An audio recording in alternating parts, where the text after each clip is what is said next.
Pour la fiche numéro 19, il s'agit encore d'une situation de lecture qui s'appelle, dans ce cas-là, Un chien, quelle folie. Donc, c'est vraiment un texte narratif sur lequel tu auras à répondre des questions. Pour ce texte-là, mon défi, c'est vraiment que tu utilises la stratégie de lecture se questionner. En fait, que tu sois un lecteur actif tout au long de ta lecture, qui prédit, qui se questionne pour être sûr de rester actif et bien concentré sur l'histoire. Donc, si par exemple, je débute et je lis le premier paragraphe.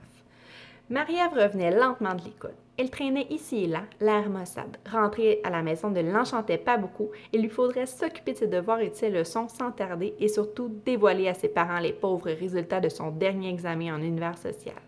D'avance, elle pouvait imaginer la scène. Elle entendait déjà les paroles sévères de son père et les soupirs de déception de sa mère. Cœur qui soupire n'a pas ce qu'il désire, songea-t-elle. Maman sera déçue, je le sais bien. Alors moi, déjà, je me demande en tant que lectrice, est-ce qu'elle va se faire chicaner? Est-ce qu'elle va se faire chicaner mon personnage principal qui s'appelle Marie-Ève?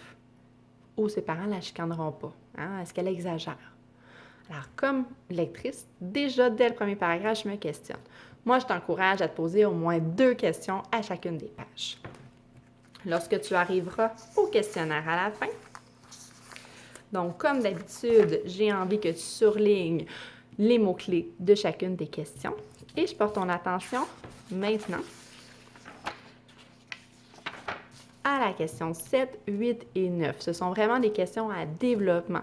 Alors, je veux une phrase par appui avec un parce que et je veux un aussi ou un cependant ou un donc ou un de plus qui va justifier ta réponse.